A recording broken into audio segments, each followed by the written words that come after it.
Are same for them, जबकि दो दो अलग चीजें हैं। इसके बारे में आज हम बात करेंगे, डिटेल में बात करेंगे, क्या करना है, कैसे करना है, क्यों करना है। Those are the things. तो जो बेसिक अंडरस्टैंडिंग है about the emergency and pain management, basically emergency, it is all about timing, right. तो खैर, आप सबका स्वागत है doctor BRC medical academy and wellness centre में। और यहाँ पे मैं इंट्रोड्यूस करा दूँ हमारे इस फैसिलिटी के जो चेयरमैन विनोद मित्तल जी यहाँ पे हैं, उनकी वाइफ यहाँ पे हैं। आप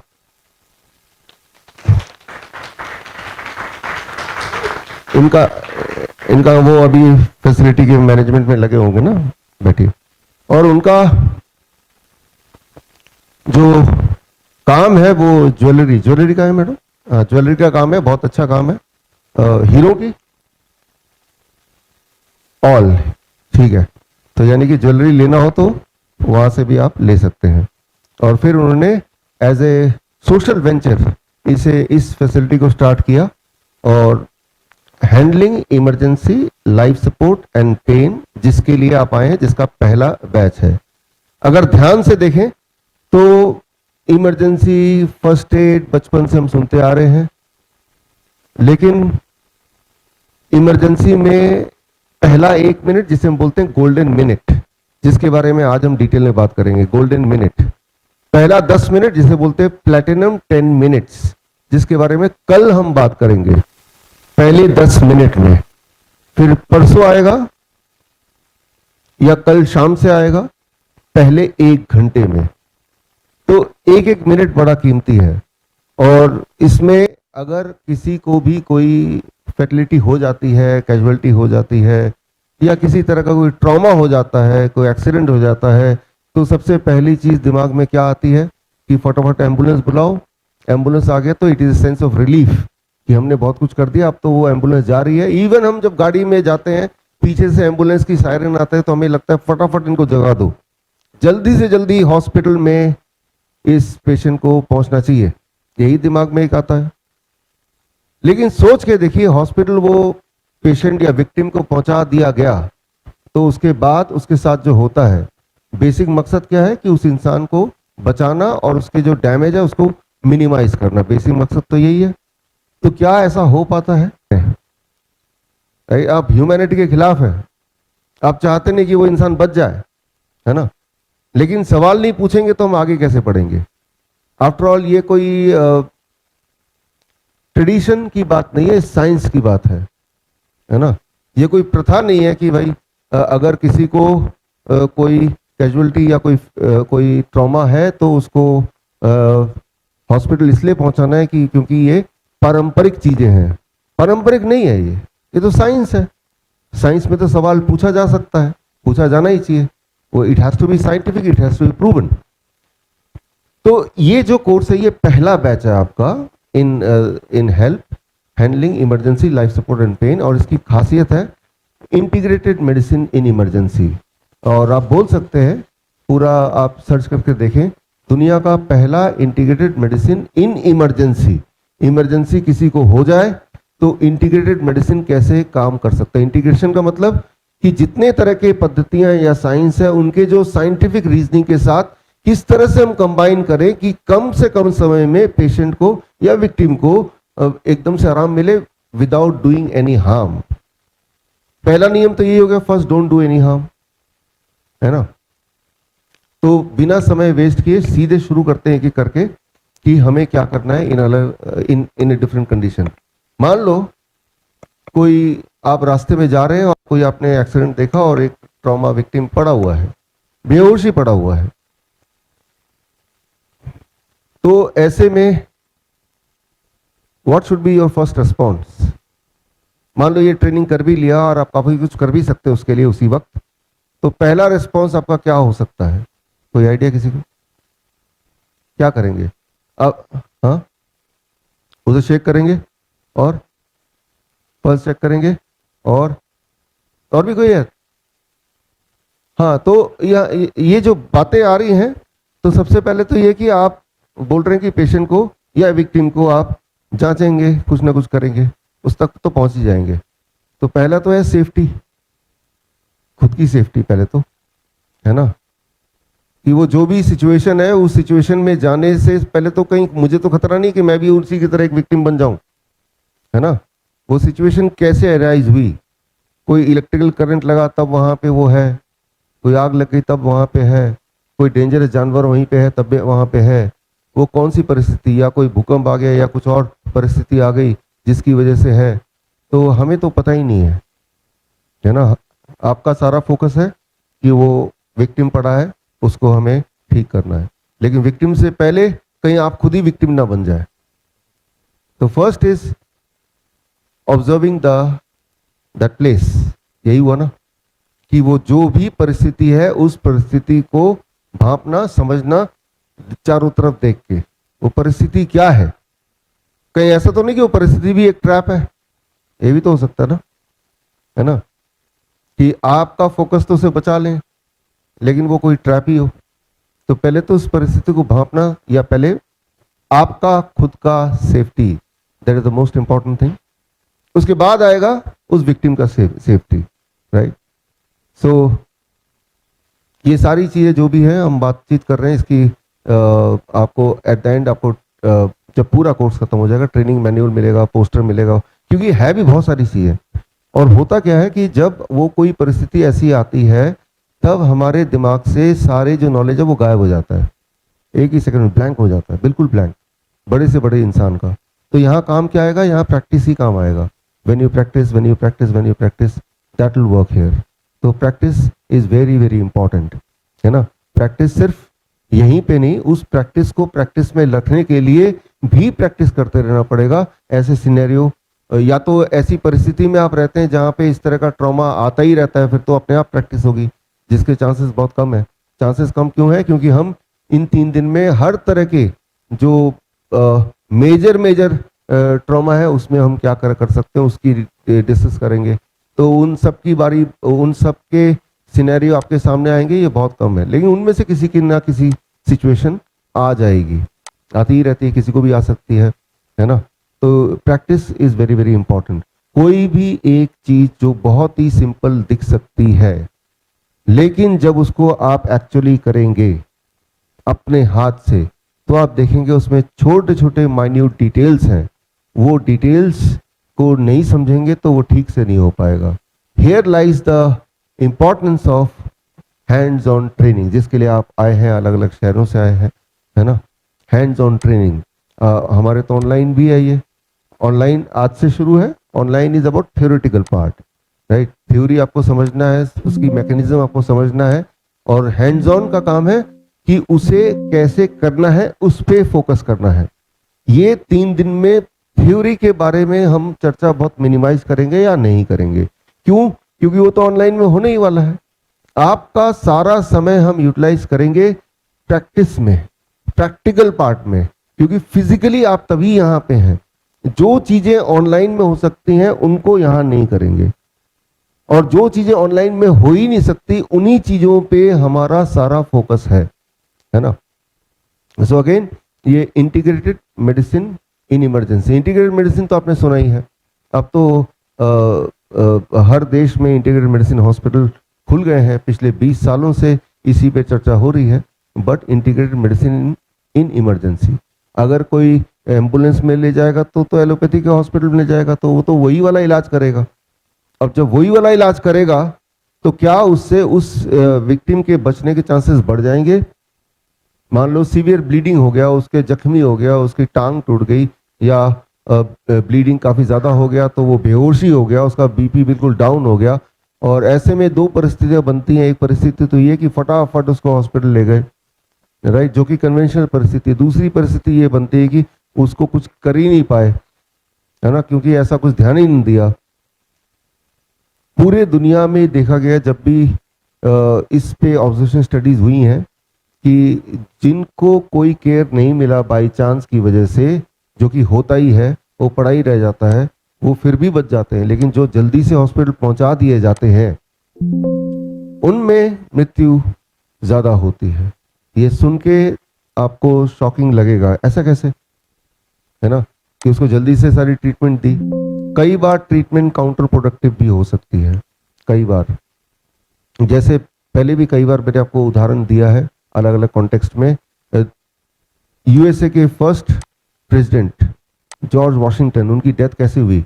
1799 में 14 दिसंबर को। उन्हें क्या हुआ था? खांसी हुआ था, सोर थ्रोट था थोड़ा, जैसे मुझे भी है। और ऐसे में डॉक्टर को बुलाया। उस वक्त का जो प्रचलित मॉडर्न मेडिसिन था वो यही था कि किसी को खांसी जुकाम अगर हो जाए तो उसके बॉडी से खून निकालो। तो उनके बॉडी से खून निकालना शुरू किया। आधा लीटर निकाला, 1 लीटर निकाला, ठीक नहीं हुआ। फिर 2 लीटर निकाला, तब भी ठीक नहीं हुआ। फिर 2.5 लीटर खून निकाल दिया। उनकी मृत्यु हो गई रात के 10 बजे तक। फिर डॉक्टर्स ने एक विज्ञप्ति जारी की, हमने इनको बचाने की बहुत कोशिश की, इनके बॉडी से 2.5 लीटर तक खून भी निकाल दिया, तब भी हम इनको बचा नहीं पाए। हम तो अभी प्लानिंग में थे कि और भी निकालेंगे, है ना। लेकिन उससे पहले ही दुखद खबर कि उनकी मृत्यु हो गई। लेकिन आज अगर हम देखें यही चीज आज से जो मान लो 225, 26, 27 साल पहले के कॉन्टेक्स्ट को आज देखें तो आज हमें क्लियर है कि वो किसी खांसी जुकाम से नहीं मरे थे। वो उस वक्त की जो प्रचलित मेथड था उसकी वजह से उनकी डेथ हुई, तभी जाके ये मेथड तो ऑब्सोलीट हो गया। सोच के देखिए, आज भी अगर यही वाला मेथड एग्जिस्ट करता कि जब भी किसी को खांसी जुकाम होगा तो उसका ब्लड निकाला जाएगा, तो कैसी परिस्थिति बनती, है ना। लेकिन अब इसको उल्टा सोच के देखिए कि उस वक्त अगर हम होते और हम अगर उसको क्वेश्चन करते कि ये क्यों कर रहे हो भाई, तो लोग हमें शक की नजर देखते कि ये चाहते नहीं कि प्रेसिडेंट बचे, है ना, ये तो अफवाह फैला रहे हैं। वो एविडेंस बेस्ड कई सारी चीजें नहीं होती हैं, लेकिन फिर भी उसको प्रचलन में होता है तो मान के चलते हैं कि कुछ तो अच्छा होगा।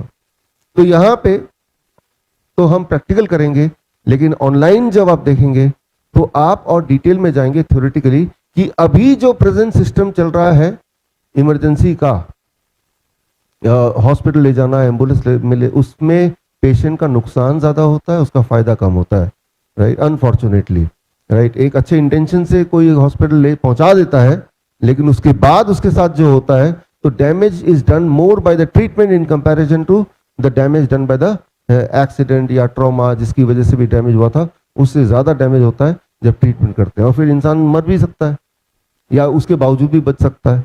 मर जाएगा तो पहले से अंडरस्टूड था कि भाई उसको तो एक्सीडेंट हुआ था, वो मर गया, ठीक है भाई, बचाने की कोशिश की गई, है ना।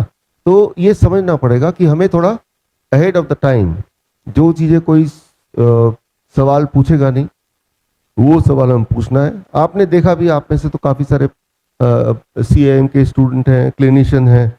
आपने देखा कि जो बड़ी बड़ी बीमारियां, कीमोथेरेपी करना या डायलिसिस करना, जबकि उनके इलाज कितने आसान है, इंसुलिन लेना कितनी आसानी से उससे रिकवर करते हैं, ठीक उसी तरह से बड़े बड़े दिखने वाले जो मेडिकल इमरजेंसीज हैं उनके आसान आसान उपाय हैं और सबूतों के साथ हैं, और वही सीखने के लिए आज हम और आप यहाँ पे हैं।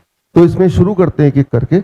और आप यहाँ पे देख रहे हैं ऑन द स्क्रीन ये रिकवरी पोजीशन जिसकी जरूरत आपको सबसे ज्यादा पड़ेगी। रिकवरी पोजीशन का मतलब क्या होता है, कब जरूरत पड़ेगी? मान लो कोई इंसान बेहोश पड़ा हुआ है आपके सामने, आपको पता नहीं इसका पास्ट क्या है, हिस्ट्री क्या है ना। अचानक एयरपोर्ट में कोई बेहोश पड़ गया, अचानक सिनेमा हॉल में कोई बेहोश हो गया, तो कुछ तो पता नहीं ये बेहोश किसकी वजह से हुआ है। इसका शुगर लो हो गया तो बेहोश हो गया, सांसें अटक गई तो बेहोश हो गया, एंजाइटी हो गई तो बेहोश हो गया, राइट। उसको या फिर कई बार उसको ब्लड प्रेशर लो हो जाता तो भी बेहोश हो जाता है। कई सारे कारण हो सकते हैं, पल्स रेट, BP लो हो गया, इंसान फेंट हो गया, बेहोश हो गया, हमें तो पता ही नहीं। हमें तो ये पता है कि बेहोश हो गया है। जब भी कभी कोई बेहोश होता है तो नॉर्मली वो पीठ के बल ऐसे ही लेटा पड़ा रहता है, that is the mostly it is seen. तो तब जो सबसे ज्यादा काम आएगा जब कुछ नहीं पता, दैट इज कॉल्ड, ये यूनिवर्सली से बोलते हैं रिकवरी पोजीशन। रिकवरी पोजीशन, देखिए इन सबके नाम को याद वगैरह करना नहीं है ना, क्योंकि आपका मकसद तो उसको ठीक करना है, उसे रिलीफ देना है। उसका नाम क्या है वो तो बाय दी वे मैं आपको बता रहा हूँ, that is not a important thing. Important है कि, लेकिन रेफरेंस पॉइंट इसलिए दे रहा हूँ क्योंकि ये बार बार आएगा, कोई ना कोई नाम इसका ऑलरेडी दिया गया है कि उस इंसान को रिकवर करना है जो फेंट हो गया। सीजर के बाद भी इंसान को जब सीजर पड़ते हैं, फिट्स पड़ते हैं, उसके बाद भी ये रिकवरी पोजीशन में उनको लिटा देते हैं। ऑटिज्म के हमारे बच्चे जिनको सीजर बड़े फ्रीक्वेंटली आते हैं तो उनके पेरेंट्स को भी यही टीच करते हैं, सीजर जब खत्म हो जाए तो बच्चे को या जो भी है वो पेशेंट उसको इस पोस्चर में लिटाना है। तो इस पोस्चर में कैसे लिटाना है, देख के बड़ा सिंपल सा लग रहा है ना, it looks very very simple.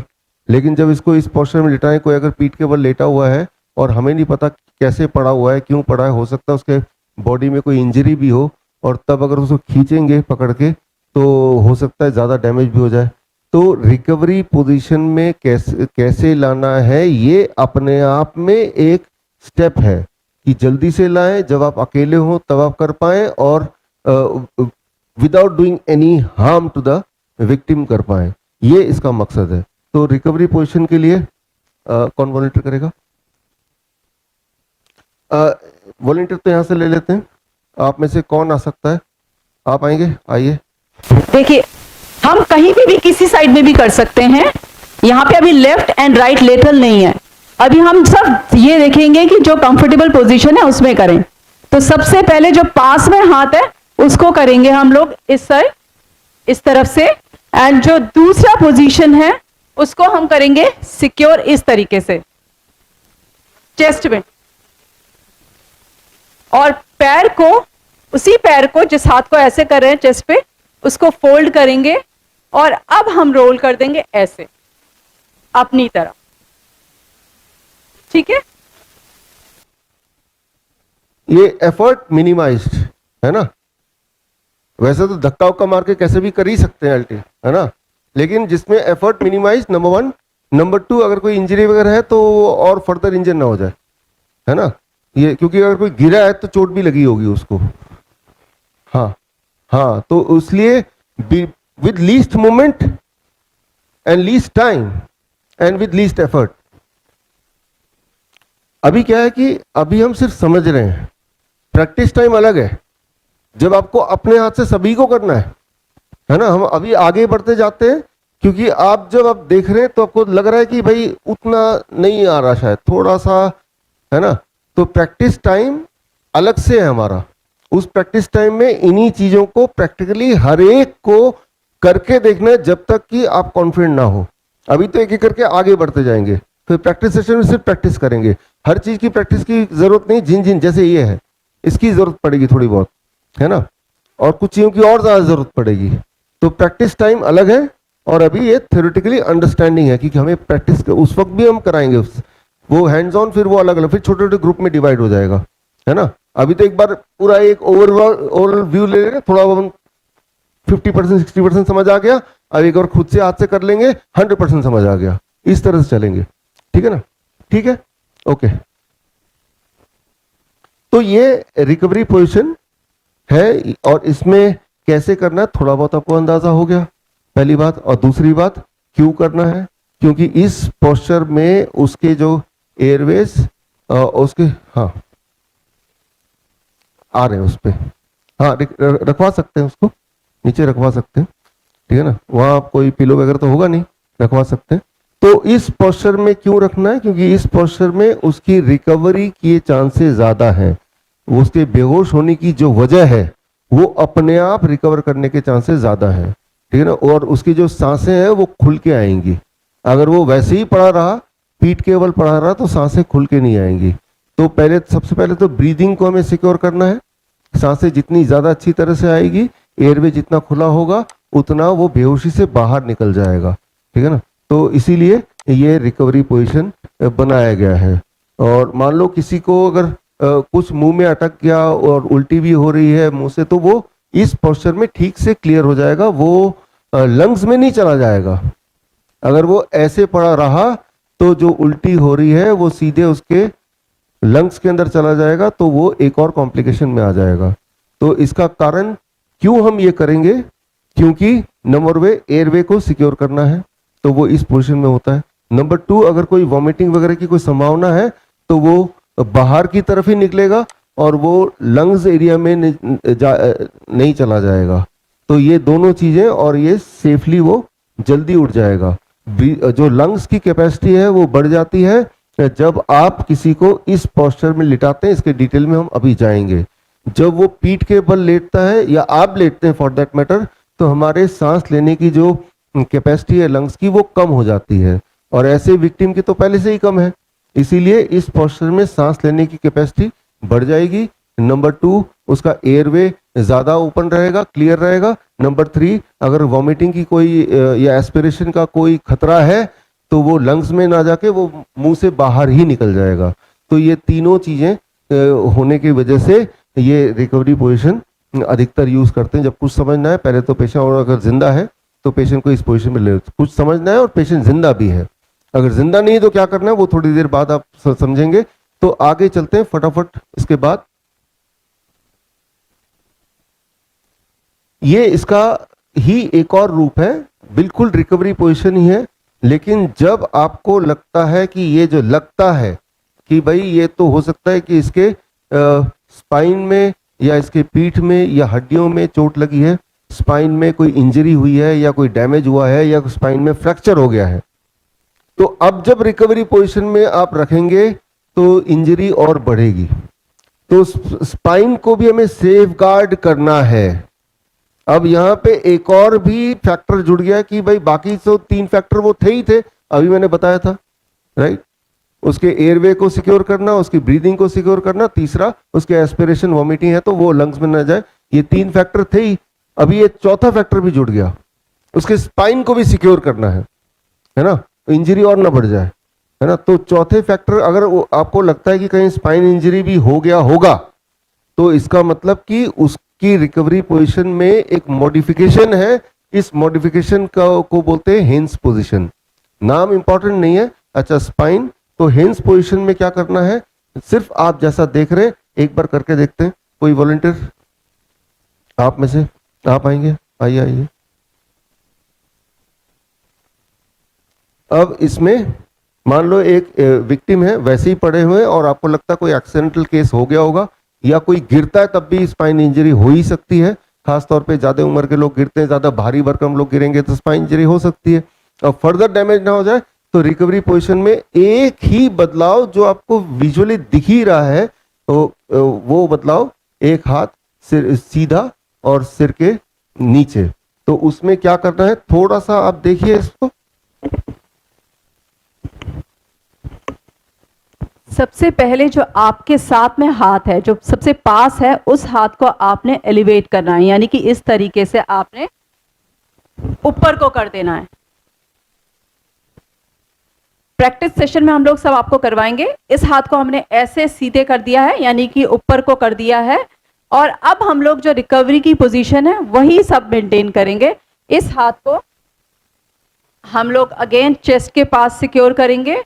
Same leg को हम लोग फोल्ड करेंगे और दोनों हाथों की मदद से एक पैर को और एक कंधे को हम लोग रोल कर देंगे पेशेंट को। सिंपल। ये है, हाथ ऊपर है। ये चाहें तो अपना जो सिर है इनका हाथ की तरफ नहीं, आप राइट दिए, इस तरीके से ही रखेंगे। हल्का सा मैं हेड को टिल्ट करूंगी ताकि एयरवेज जो है वो ब्लॉक ना हो। ये सिंपल पोजीशन है, हेंस पोजीशन। हाथ सीधा है तो that is supporting the spine, इतना याद रखना बस। हाथ सीधा क्यों है? स्पाइन को सपोर्ट कर रहा है। तो बस ये कारण है ना, और कुछ कारण नहीं है ज्यादा। ठीक है, वैसे भी कर सकते हैं बेसिकली। हाँ, बेसिकली हाथ सीधा क्यों है, अगर हमें लॉजिक पता चलेगा ना तो थोड़ा बहुत ऊपर नीचे का आपको उसको रहेगा, है ना। तो अब आगे चलते हैं इसमें। Left lateral position. Left lateral position आप देख ही रहे हैं कि ये बिल्कुल आप मान के चलिए ये तो रिकवरी पोजीशन ही है। रिकवरी पोजीशन दोनों साइड हो सकता है ना, बाएं करवट हो सकता है, दाएं करवट हो सकता है।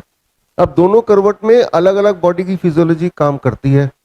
तो लेफ्ट लेटरल पोजीशन कब है?